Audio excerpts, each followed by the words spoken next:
Welcome in, degenerates. This is Locked In, and I'm your host, Mason Cameron at PFF_Mace on Twitter. And with me, as always, my partner in crime, Vishaal Gupta at Vishaal_Gupta95 on Twitter. It's another week of football. We're back into it. Week 2, we're breaking down an awesome game of slate, giving you guys some bets to check out. How you been? How was your week? How'd you do last week? What are your thoughts? How are you living? Living good. So glad football is back. Had a little bit of a tough week 1, not going to lie. Had some late game nonsense happening, especially in the late window. I'm not going to talk about it, but Tariq Woolen, what are you doing, bro? That was some crazy stuff. Blew a couple bets for me, but that's the beauty of the NFL, baby. We got 17 more regular season weeks, then we go into the playoffs. We have plenty of time to recover. So happy to get into it. This is what we talk about a lot, V. We always talk about how we learn new things. That's what the first week of the year always Yeah. is about. We're comparing our data from last year, our estimations of who improved and who regressed, and now we're putting pen to the paper or cleats to the grass, and that's, where we learn the most. So I know that we learned a ton. We're going to check out some games this week, and I have a good feeling about our games this week because we have some bangers on the slate. And so, for anybody who is not following us, make sure you guys go hit that subscribe button here on YouTube. Go follow us on Twitch. And of course, check us out, importantnonsense.com. That's how you become a member. That's how you get into our Discord. You get all of our picks in there, as well as you can ask us your own betting questions and check out all the fantasy guys stuff. They're brilliant. They've got all the stuff for you. So make sure you go check it out, importantnonsense.com, and also get yourself some merch. I didn't even know this, but we have, I don't know when we updated the merch, but we have some funny merch. We have hilarious merch. I'm going to get our zero running back shirt, and I'm going to wear it on this show because I am the king of zero running back, and that's why I lose in fantasy all the time. Yeah, Um, I was just about to say, I don't know if that's a good strategy for 2025, but you never know. Maybe it comes back. Oh, it's a horrible strategy for every season, but that's all right. This is how we ride. But anyway, so first starters, for anybody who doesn't know how this works, we're gonna break down the Thursday night game, give some of our input on what we saw happen and how I got absolutely plastered by backing the Washington Commanders, and I'm gonna be hurt again at some point this season. So we're gonna break into that. And then we're going to jump into our game picks for the week. We don't break down every single game. So if you do have some questions, make sure you guys are hitting us up in Discord. That's where you can ask some game questions. If anything pops up that you want to know about, for us, we're going to be breaking down a handful of games that we're really, really liking. So stick with us for those. And first things first, V. First things first. We're breaking down Washington 18, Green Bay 27. The Packers here were minus 3.5 point favorites at home. Game total on this one about 48.5 points. Green Bay obviously covered. I mean, they pretty much led this one from bell to bell. It Yep. was really never in doubt. Even towards the end there, when Washington started coming to life a little bit, it just felt like they kept shooting themselves in the foot. I don't know what to make of this game. They went 45 total points, so that was the under, and honestly, it did not even feel like it was that close. 15 late points Nope. by Washington. I felt like their game planning was not quite there. I felt like their play calling was, for lack of a better term, atrocious. And Green Bay to me looks like the best team in the NFC. They're 2-0 against the spread against two teams that were very, very good playoff teams last season. Washington just couldn't get anything going. 3 points until the fourth quarter. And it just felt like Green Bay is so much more improved on defense than I would have anticipated, even after adding Micah Parsons. I like Micah Parsons. He's an excellent player, but I still thought that this defense had a ton of holes that they needed to fill up. But man, watch out. They were strong. What did you make of this one, V? Yeah, I mean, definitely Green Bay just dominated this game from start to finish. At no point did you feel like they were in danger of losing this one. It seemed like pretty much everything worked for them on both sides of the ball. Offensively, they're kind of able to get whatever they wanted, especially in the passing game. Tucker Craft goes off as a monster game. Nobody was able to even come within 5-10 yards of him. He was wide open all day. Did decent job running the ball, nothing special, but they're able to get things done when they needed to, especially in the second half of the game. Some holes started opening up. But like you said, I think the defense is the big takeaway. I mean, they've just been monstrous through the first 2 weeks of the season, and most of the points that they've allowed have either been field goals or like garbage time scores. So they're really dominating. They're putting opposing quarterbacks in tough spots. We saw something from Jaden Daniels. I feel like we didn't see very much at all last year. Whereas like he had to hold on to the ball because his first, second, third options were just not open. Like I felt like so many times last year, Daniels drops back immediately, is able to throw the ball to a wide open receiver. Did not happen yesterday. He checked No, his first read almost every play, and nothing was there, and nothing. he had to pivot. And you know, I think a lot of quarterbacks are not going to have a lot of success when they have to do that constantly. I mean, he was able to make some stuff happen with his legs here and there, but that also resulted in him taking a bunch of big hits. And we'll see how sustainable that is. But I think they'll have to figure something out when they play against some of these better defenses, in terms of scheming stuff open quicker.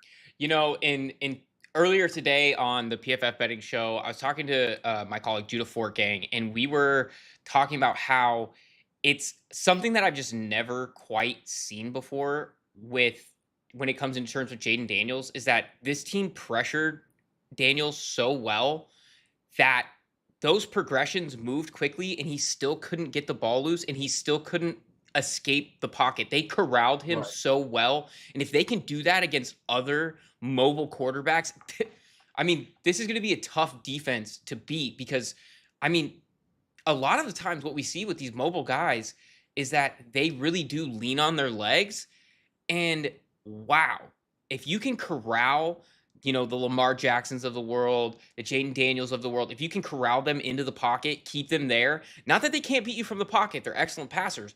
But if you can keep them there, make them more one dimensional, that just gives you more of an advantage to win this game.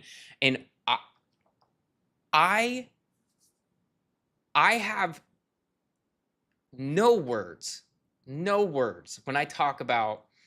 I thought that this Green Bay secondary outside of the safety position, I think the safeties are solid. I thought their cornerbacks were among one of the worst groups in the NFL before the season. And Keyshawn Nixon, Keyshawn Nixon thought he was Revis Island out there. He had one of the highest PFF coverage grades we saw over the past 2 weeks. It was like a 90 plus something. He was excellent. I, I mean, I was highly impressed with this defense. And then when you pair that with how well Jordan Love played, I mean, part of that comes down to LaFleur is is very very good against Dan Quinn, but I expected more from this Commanders defense. They improved. And one thing they did for sure was that they played the run really well. Now, I ate a loss on a Josh Jacobs under 80 and a half rushing yard line, and I felt pretty good about it for most of the game. His longest rush was about 9 yards. He had a ton of 2 yard runs, and then the very last carry, garbage time, he ripped off his longest run of the night, which was 10 yards, and then they punt the ball away, and I mean, that's a wrap. But I think altogether, when we do see how well Washington played, I don't think alarm bells are ringing quite yet. Now, I think they might have regressed a little bit, but it's something that we're going to have to watch moving forward, especially, because not every team is going to have Micah Parsons and play as Right. well as the Packers did. But so that was incredible. What did you make of Jordan Love's game? Like he was pretty incredible out there. Yeah, he's had a very good first two games of the season. I think there's been a lot of easy opportunities schemed up for him, and then he's also able to do what he does best. He improvises and he's able to create a little bit, and he's very accurate down the field. He's missed a couple throws to start the season that haven't backfired on him yet, just because the defense has put them in some great positions. So I think that's the other thing. Like Jordan Love is not going to be 100% every game. He's not going to be this incredible player, drive in, drive out. He's going to make some mistakes. But when you have a defense that's playing as well as this defense is right now, you can afford to make some of those mistakes. And you can also afford to be extra aggressive, which I think we've been seeing these first two games. They're taking a lot of deep shots down the field, and those are obviously a high variance play, so they're not going to hit all the time. But if you hit on two or three of those a game, this is a tough team to stop, man. And Jordan Love can definitely hit two or three of those per game. They have the receivers to do that. We haven't even seen really anything out of Matthew Golden yet over the first 2 weeks, and this offense are already scary. I mean, Jaden Reed did go down last night, so maybe we'll start seeing some more of Golden going forward. But if they can unlock him too, I mean, yeah, this is going to be a very, very good team and hard to stop for the rest of the season. Yeah, the loss of Jaden Reed is that's a tough blow for them for sure. But they do have the dogs to do it, and I think that you're going to see a lot more of Matthew Golden. And you know, one thing I will just say this from a completely non-football related standpoint. I don't know if you saw it, V, but during a drop back early in the game, I think it was still the first quarter.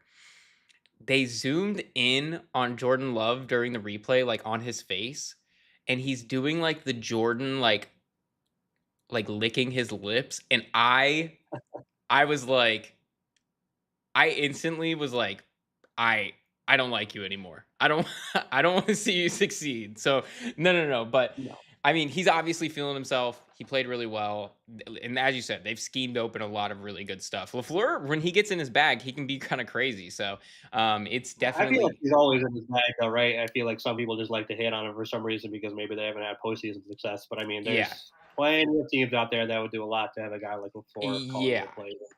Yeah, 100%. And I mean, something that we've seen, especially with this team that Green Bay beat last week, is that play caller means a lot. Like your coaching means a lot, and especially like not 100%. having a good play caller anymore. You know, over there in Detroit, not having Ben Johnson, Jared Goff did not look like a good quarterback. I saw a pretty incredible stat that Jared Goff is 0-19-1 without Sean McVay or Ben Johnson as his play caller. So that, I mean, Crazy. that tells you a lot that you need to know. So. And then, I just want to touch real quick on the Super Bowl odds because I know, we talk about it all the time, who's going to win this thing. And we watch this market quite a bit. And it does look like Green Bay has actually, markets have adjusted. Green Bay is now, depending on where you're shopping, they're actually the favorite to come out of the NFC here. We're looking at about plus 750 on FanDuel. So they are still behind Philly there. Plus 600 here with DraftKings. So they're really in line and in a good position. Who are you seeing out of this? What teams really impress you? Is Green Bay a team that you might be targeting moving forward? How are you seeing this one, V?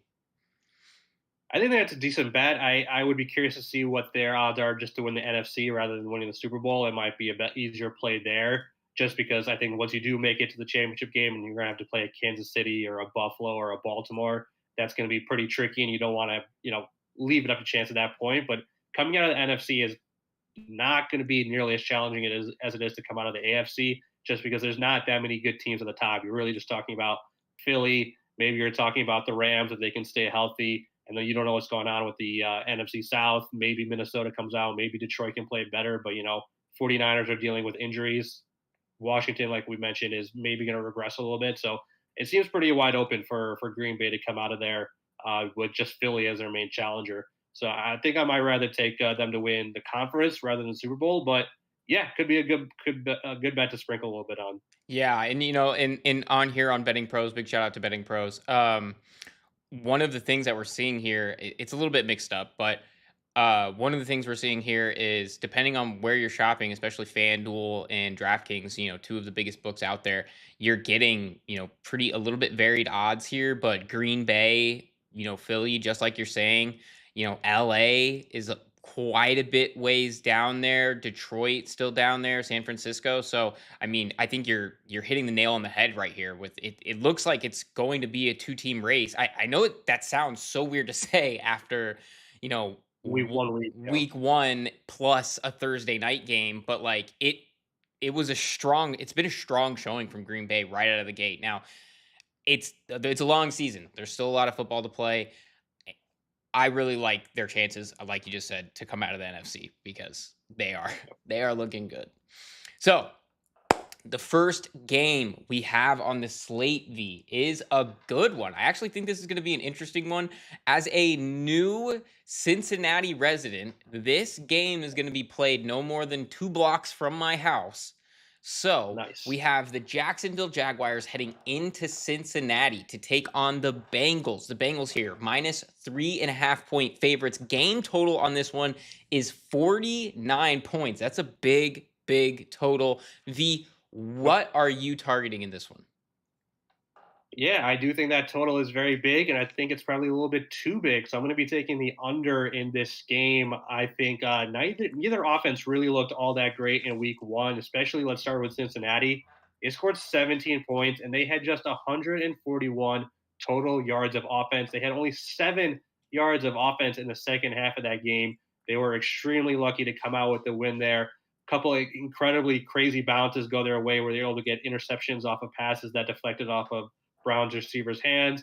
Browns kicker missed a couple of gimmies that really cost them, and they were able to come out of there with a 1 point win. But there is still a lot of work that needs to be done on that offense. I feel like that's obviously something we've been saying every September regarding Cincinnati in the Joe Burrow era. They're just not able to get off to great starts.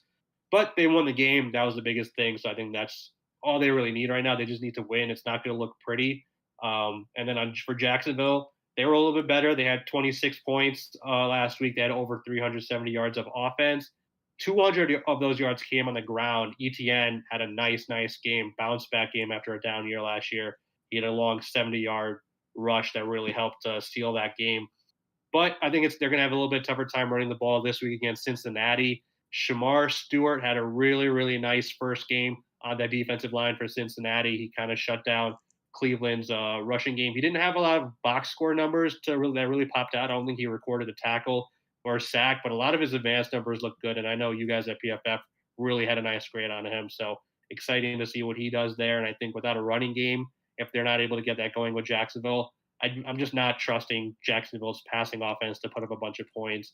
They still obviously have some stuff to figure out there. Brian Thomas and Travis Hunter had 7 total catches between them for 44 total yards. So clearly, there's still some tweaks that they're trying to figure out over there, and it's going to take a little bit of time. Obviously, new offense, young players, and stuff like that. So yeah, I just think there's not going to be a lot of points in this game. I think both defenses are probably better than we expected, and I think it's going to take a little time for both offenses to get rolling here. So I'm going to take the under at 49. Yeah, Shamar Stewart, you just said it. He was incredibly efficient. There are some clips out there of him just absolutely devastating blocks and beating the run and just collapsing holes. And now he, like you said, he didn't fill up the box score, which to like the average fan, the casual fan, they're gonna go, oh, wash first round pick. But like he played very well. And I think one of the big things that it's always an issue when Cincinnati plays Cleveland is that nobody can block Miles Garrett. Now, like nobody in the NFL can block Miles Garrett, but this team really can't block Miles Garrett, and it showed. And then when you look at what the Jags are really good at on defense, that's rushing the edge. Josh Hines Allen, they're gonna be pretty incredible. I think that they're gonna continue to be a very good pass rushing team. And Liam Cohen, I was down on this Jags team coming in. Liam Cohen's I mean, I wasn't down on Liam Cohen, but just the Jags team in general. I thought they were still probably a year away. But wow, they looked pretty incredible on offense. And one of the things that I'm actually targeting in this game is going to be Brenton Strange. I think that he's queued up for a nice game. The Bengals couldn't cover Browns tight ends at all. At all. Harold Fannin looked like the second coming of Antonio Gates out there. So I love what Brenton Strange can do for them, but I do agree with you. I think that both of these defense are improved to the point that, you know, if we get to it, like both really good offense, but if we get to it, if we get to the end of this game and it's closer than we think, these defenses are going to play a huge role. And this could change the trajectory of both of these teams throughout the season. Because if they're playing good on defense, we know they're going to be good on offense. That's how you contend. And that's how you sort of set yourself apart. Now, Cincinnati, obviously, they need to step up. They needed to have a better game offensively. But again, they just couldn't block Miles Garrett. They can't, they have some struggles. Carson Schwetzinger was also pretty incredible for the Browns there. I mean, I sort of scratched my head at that pick when they took him at the top of the second round, but I mean, look at what they've done with that. So I agree with you. I think that that's going to be a good read there. The next game that we're targeting, we actually mentioned San Francisco not too long ago. I get that it's 10-1. I get that it's plus 1,000. For them to win the conference, I, everybody else has to forget how to play football. I don't think they're Yeah, that close.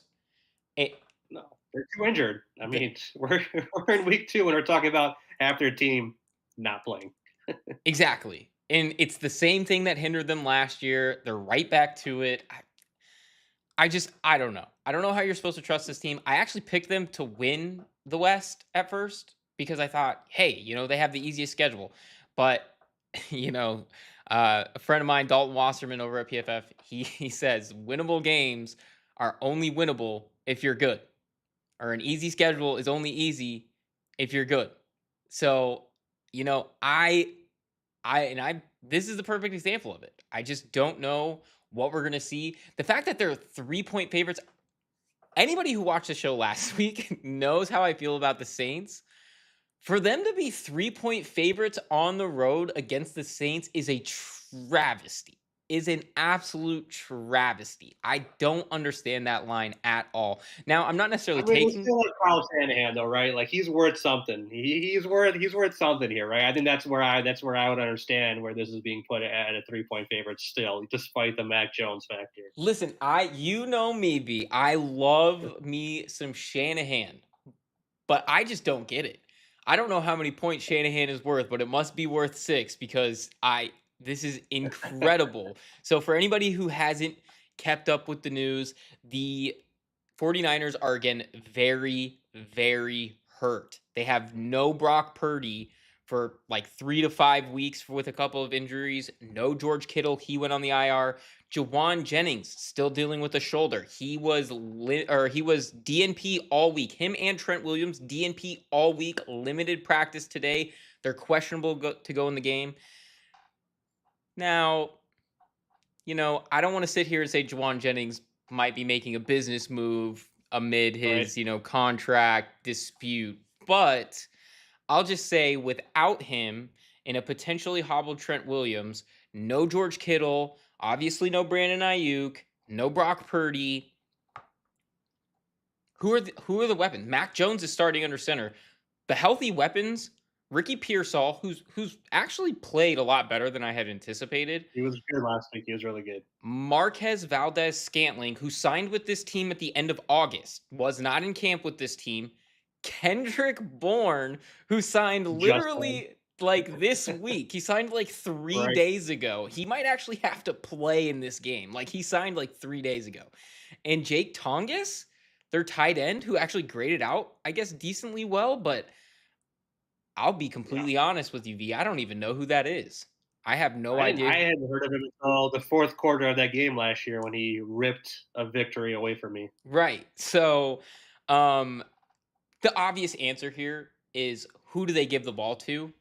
Well, it's the only guy they have left, Christian McCaffrey. And now I know there was the concern about him popping up on the injury report last week with the calf. I mean, he looked healthy. He looked fine. He had Yeah. 31 touches last week. That's the most in the NFL. He had 7 more than any other player in the NFL. 7. 7 more touches than any other player. 22 carries. The line for Christian McCaffrey on carries this week is 18 and a half. I find 0% chance he doesn't go for 20 plus. And you could go and get alt lines that are up there in the plus 120, 150. And I think you could take them and really clear this pretty easily because they just do not have anybody else to give the ball to. But I think at 18 and a half carries, where the standard line is minus 105, like that's free money. That's free money right there. I don't like saying that very often, but who are they supposed to give the ball to? V, do you see anything Yeah. else in this one? No, this is a ugly, ugly game. I mean, I guess some credit to the Saints. They kind of almost won that game last week. Juwan Johnson had a touchdown in his hands in the last minute of the game until it got knocked out at the very last second. Otherwise, that would have been a 2020 game going into overtime. So, somewhat credit to the Saints there, but still, that offense is not really doing a whole lot.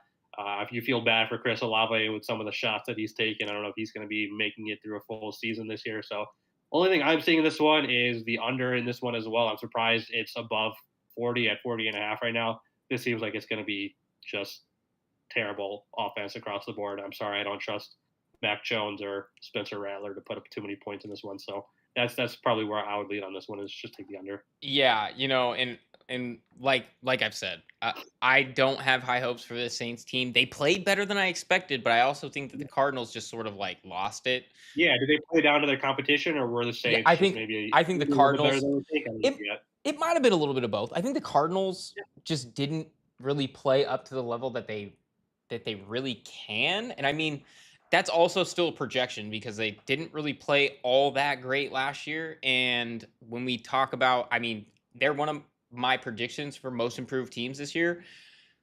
But I mean, you got to come out and beat the brakes off of teams like the Saints, and they just didn't do it. So is it the Defense Saints? looked good though. Who? Who'd you say?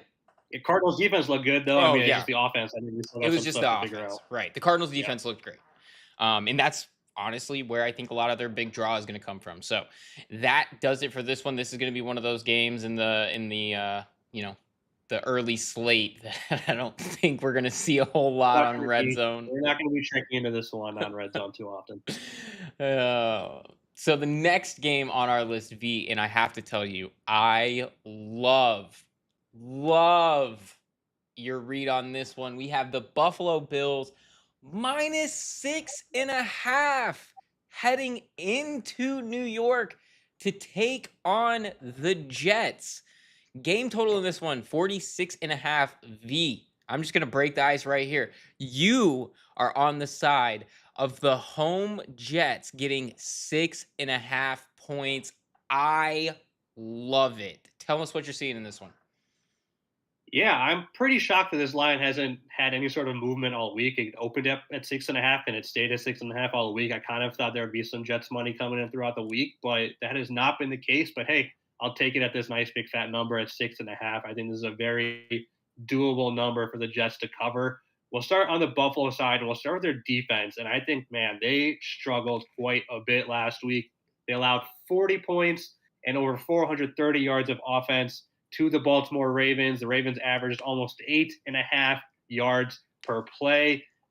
Defense was just not great, especially in the secondary. Those guys looked old, slow, and I think that's going to be something that we're going to continue seeing a lot this year. Tre'Davious White is not who he used to be, and their rookie cornerback Harrison is going to be out for a little while still. So they just don't have a lot of youth or a lot, players you trust on the back end. Their rush defense got torched. The only player who really made an impact for this Buffalo defense last week was Ed Oliver, who obviously had that strip on Derrick Henry to help him win that game. He is not playing this week. He got injured in practice. He is in a walking boot. So he is going to be out for this game. So if you're down at Oliver, like, it is going to be tough for this defense because now they have to go up against another team, shockingly, that has a pretty solid offense in the New York Jets. They were electric last week on offense. They scored 32 points and had almost 400 yards of offense. Only 2 of their 8 drives that were not at the end of the halves ended in punts.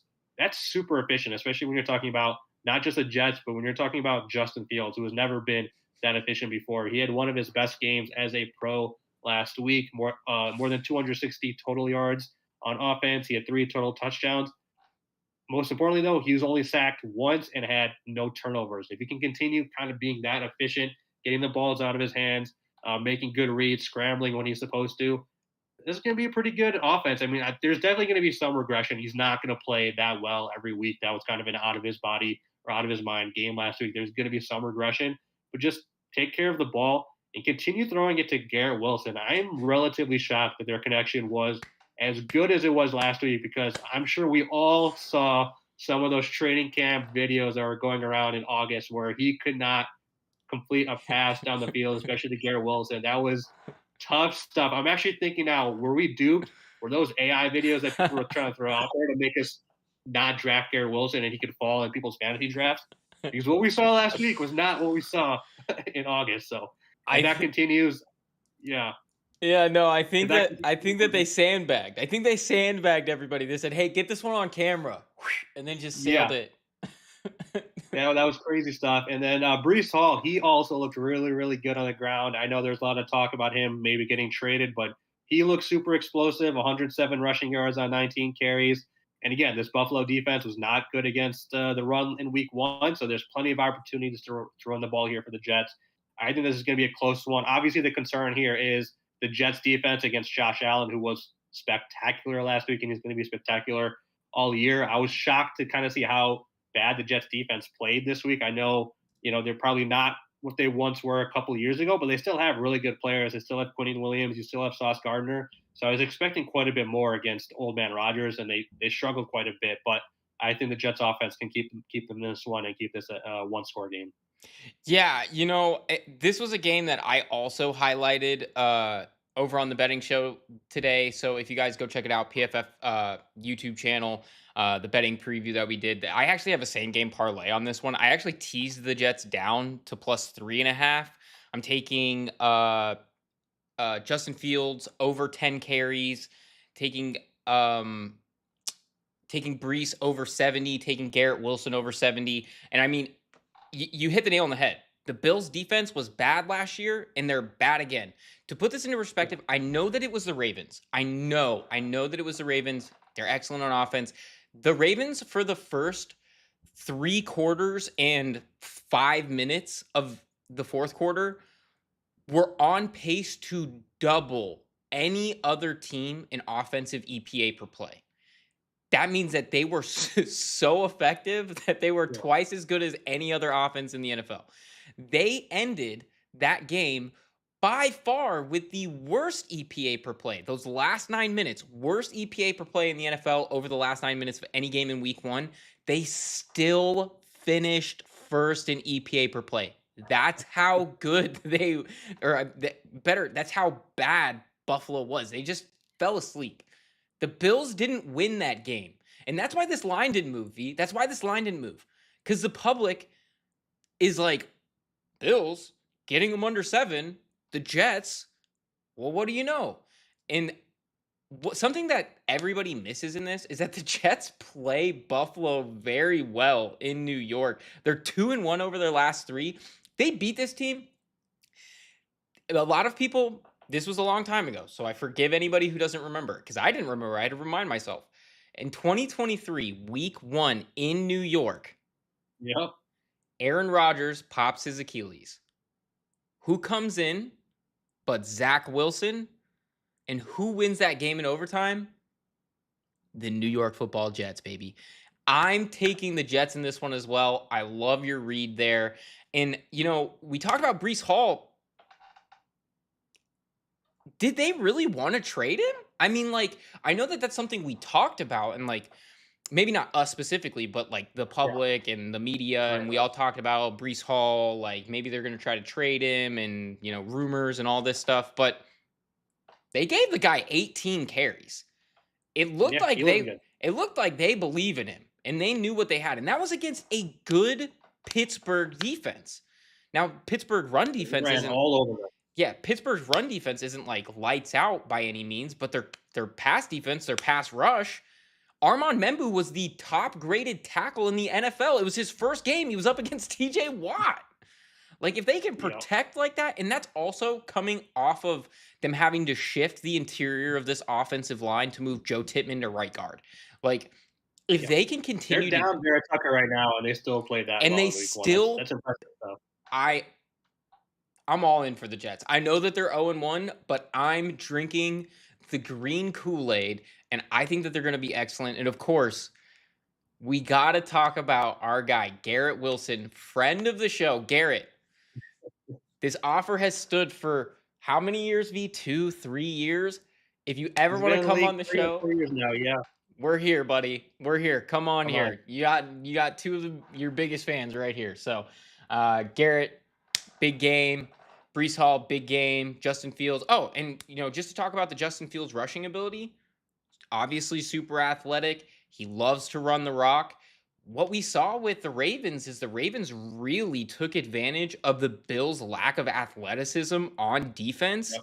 with the run option game, with designed quarterback runs. I think the Jets can do a lot of that too. So I wouldn't be surprised if you even see them come out here and win this game as, the dog outright. So I'm right there with you. Love them at +6.5. And I think it's going to be, I think a lot of people are going to be a little bit surprised. So That'd be a good one. the next game on the slate, we're going to the well with this one.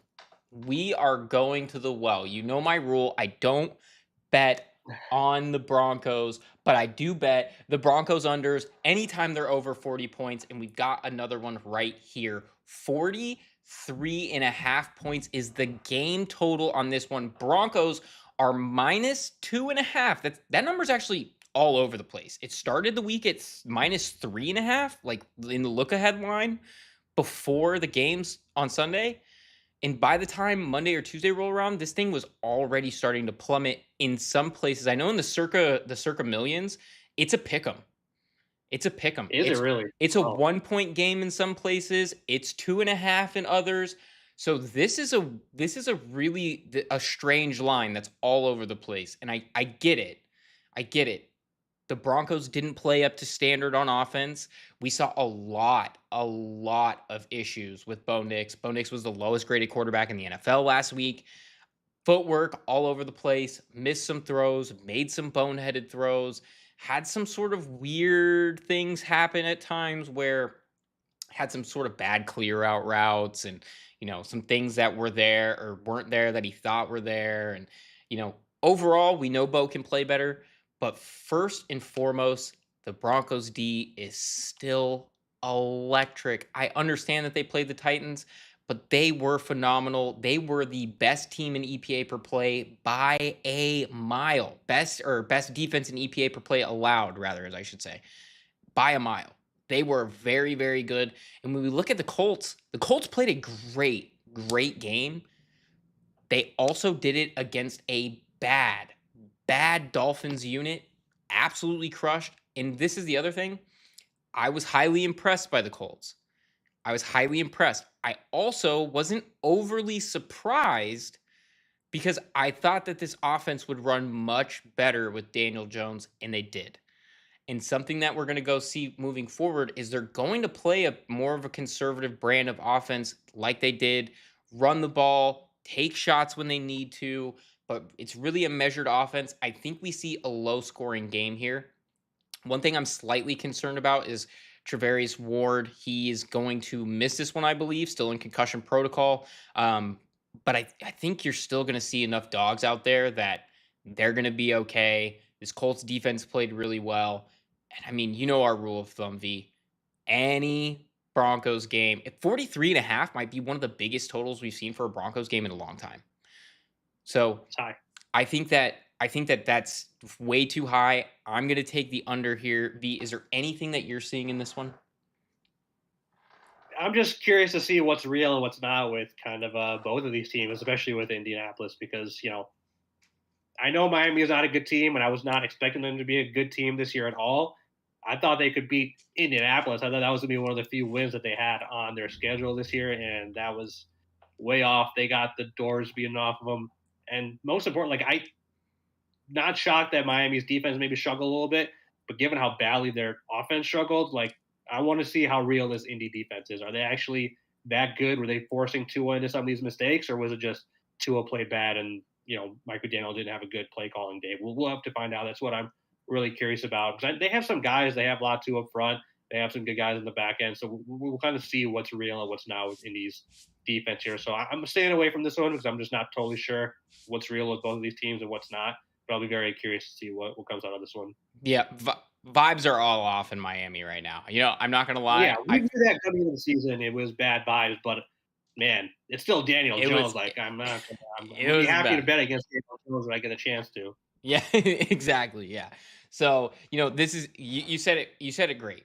This is a test for both of these teams because they effectively where they showed that they were best was against debatably some of the I shouldn't say debatably because they're pretty comfortably among the worst. That's probably what I'll say.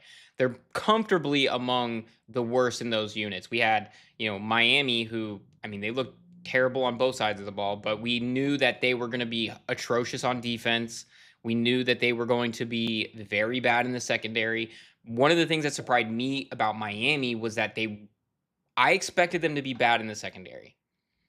I thought that that was going to lead to a ton of passing volume and they were going to rip teams apart in the intermediate like they did a couple years ago. That wasn't the case at all. They could not figure it out. They could not throw the ball downfield. They couldn't really run the ball. This could have been a complete shutout if Devon Probably Achan should have been. if Devon Achan wasn't an absolute monster, like way too good for what they're doing right now, then it would have been. But so this is going to be a real test.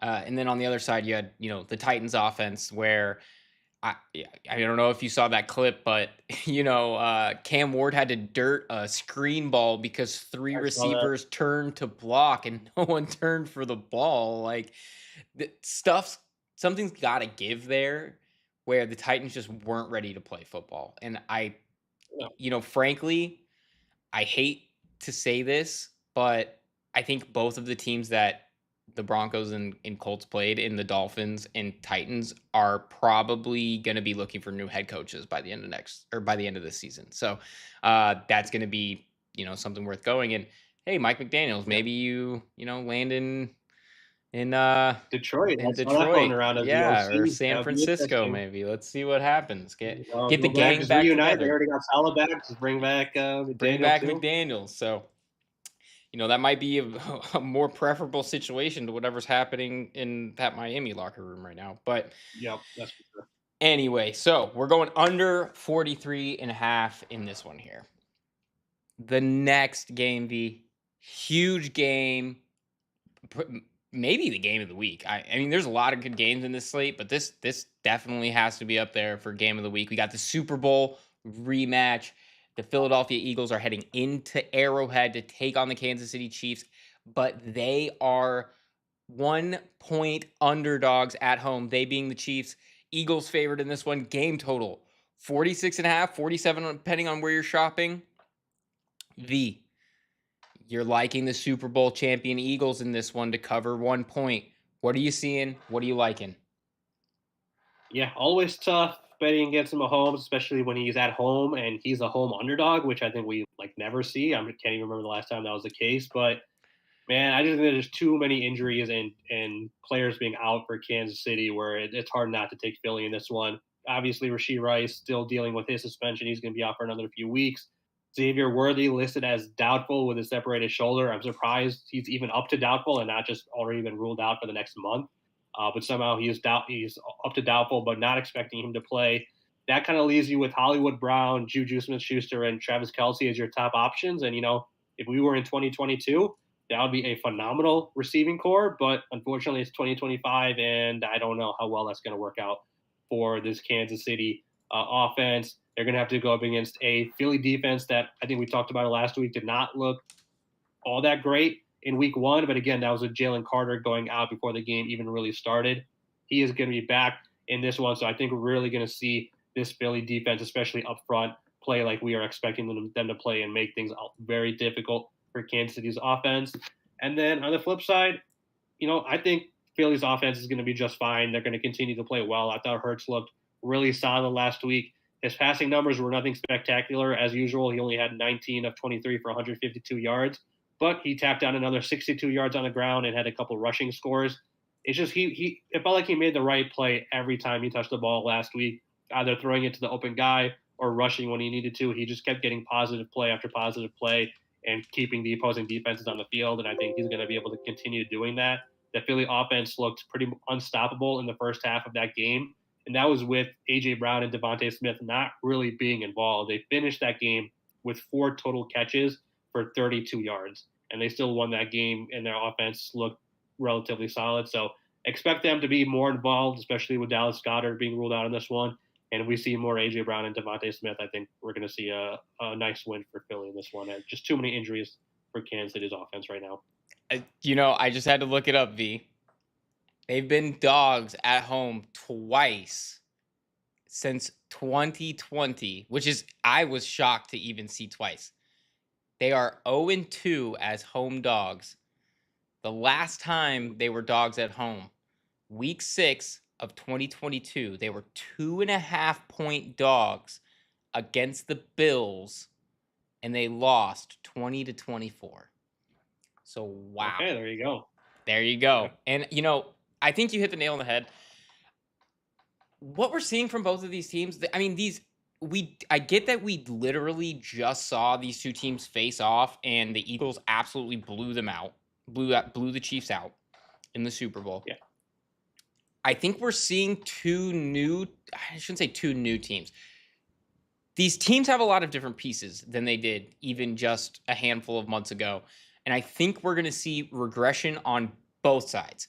We've talked ad nauseum. We talked all season last year about Kansas City and not just one score games, not just one score wins, but winning on the last play. They had like 6 wins on the very last play of the game, which just does not happen. That variance is going to bounce the other direction. So when we see that, I think you're going to see a lot of regression back to the mean for Kansas City. And we've already kind of started to see that with Philly. They have some weak links on the defense. You know, the secondary was by far the highest graded secondary in the NFL, highest graded coverage unit in the NFL last season. And they're starting to come back down to earth just a little bit. With that said, I think some teams can beat this Philly defense. I don't think Kansas City is the team that is equipped to do it right now, though. We talk about their injuries, we talk about the Rashee Rice suspension, but even the tools that they have at their disposal, it's not a good matchup with a team like Philly, who is actually still very strong in those spots. So one thing we're going to talk about, Travis Kelce. Travis Kelce, he's going to get Jahad Campbell. Now, Travis Kelce's only big play last week was something that was schemed open, and no one was within, 10 yards. Busted coverage. They just didn't pick him up. They fell asleep on it. It happens. He's going to get Jahad Campbell this week, who was incredible in coverage. It's looking like a huge pick. And of course, if anybody remembers back, Philly traded up with Kansas City so that they could get Campbell. And now look, he might be the factor that comes into play to beat them. Now, granted, Kansas City wasn't going to be drafting Jahad Campbell, but I mean, it's still a point there where this is the guy you traded back against, and he might end up beating you because he's going to absolutely be able to lock down a guy like Travis Kelce. He was incredible in coverage.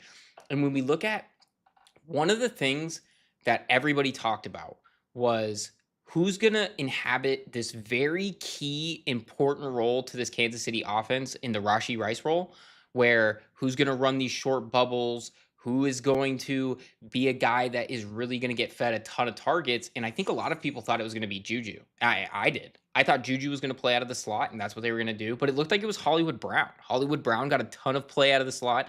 And I'm not going to lie, I was not paying that close attention in the moment until I went back to watch the film and was like, wait a second. Hollywood Brown had how much?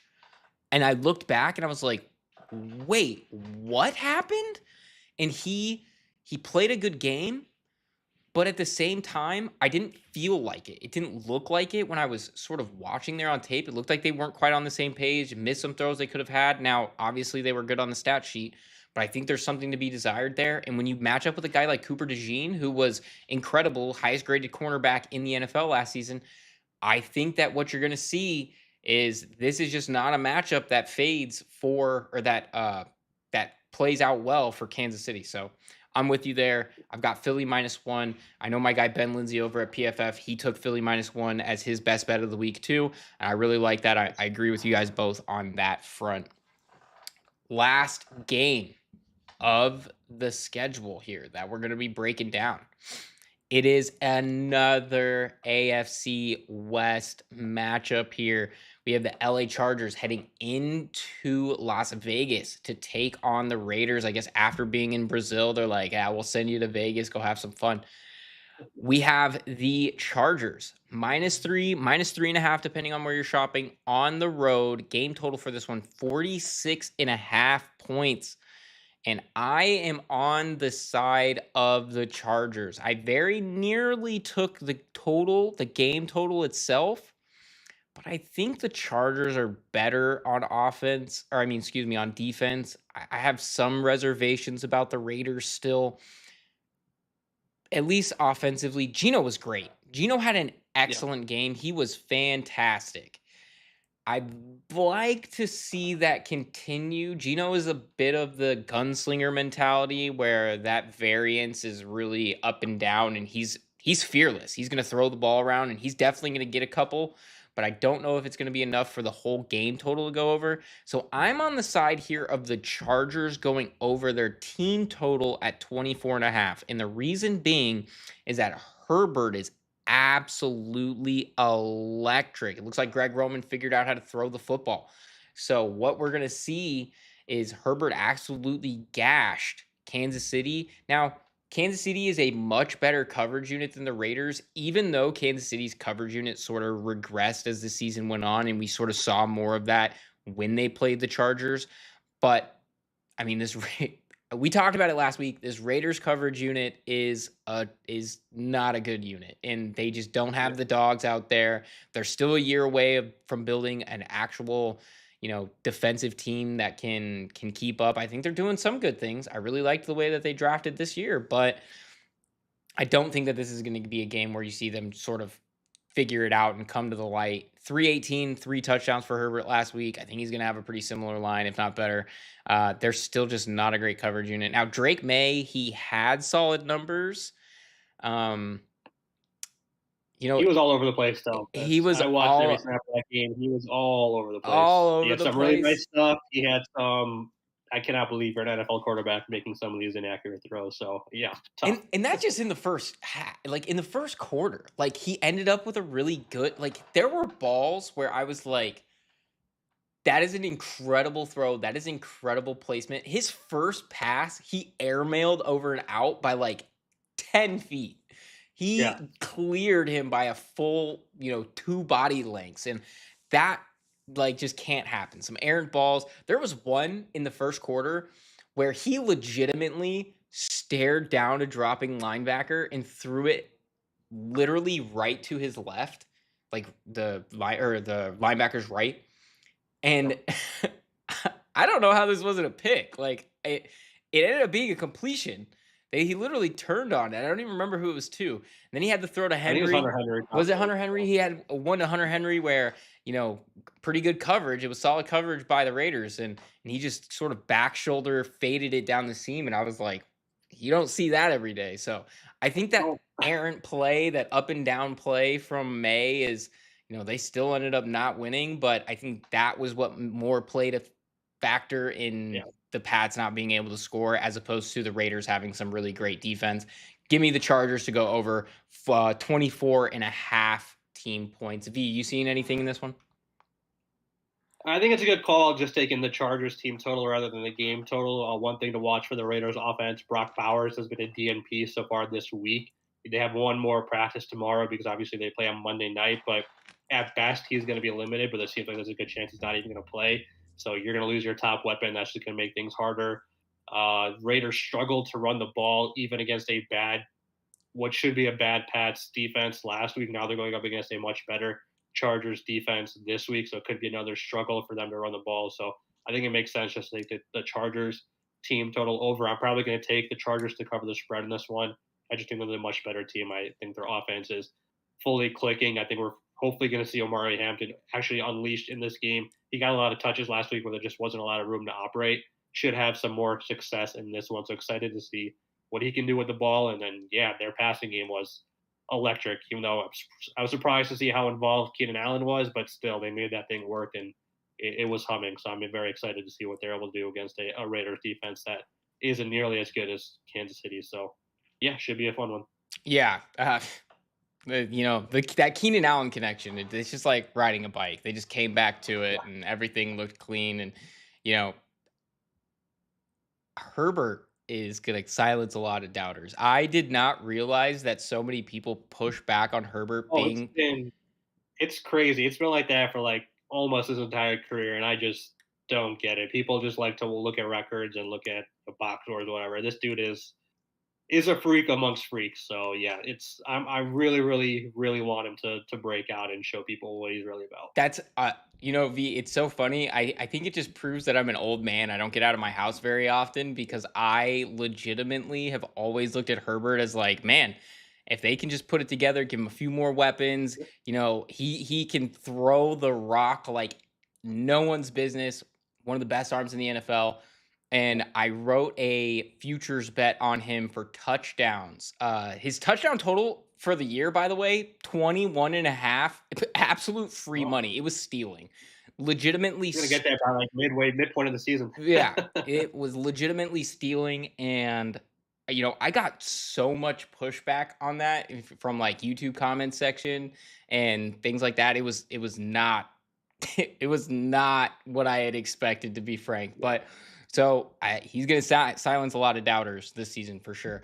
So I'm liking the over on the team total, and that closes out a really solid slate for us. V. There is. Oh, hold on. I'm going to make a mistake. It's going to play our intro again because I forgot to turn it off. So bear with me, chat, for anybody watching. Give me a sec. There we go. Sorry. I have to remember to turn that off, you guys. Again, for anybody who is new to the show, we changed how we changed our broadcasting system, and it's taken me a little bit to get used to, but we're learning it. We did pretty good. We're doing pretty good. But V, All good. that does it for us for the week 2 slate. It is going to be a doozy. It's going to be a good week. We have 2 games on Monday night. That Chargers game is going to be one of them. Houston, Bucks, Tampa. Houston, yeah. Yep, Houston, Tampa in the other one. So it's going to be a good night. You guys make sure you tap in for that. And of course, leading up to what is it? I think leading up to Sunday, you can hit us up on here. We're going to have Jason doing the lead up show, the final countdown. So make sure you hit him up for that. Ask him all your fantasy questions and any other questions you got for the week. And he will break that down live. And of course, follow us on Twitter. Or follow us on Twitter. Yeah, follow both of us on Twitter. But subscribe to us on YouTube. Follow us on Twitch. Hit us up at importantnonsense.com. That's how you become a member, and that's how you get into our Discord. And that's where you can ask us all your betting questions. You can get the rest of our betting picks for the week in there.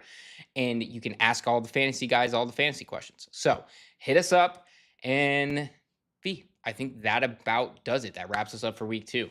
We're back same time next week, 8 p.m. Eastern, which is really weird for me because I'm on the Eastern time zone, and Yeah, it's late. it's late. So, of course, check us out, become a member. Boom, boom, boom, boom. Yeah, okay. I think I knocked everything off my list. V, do you have any parting words for the folks at home? No, same message as always. Enjoy the weekend. Should be a fun slate. Full 16 game slate before we head into buys in a couple weeks. So enjoy, and yeah, we'll catch up next week. And until next time, everybody,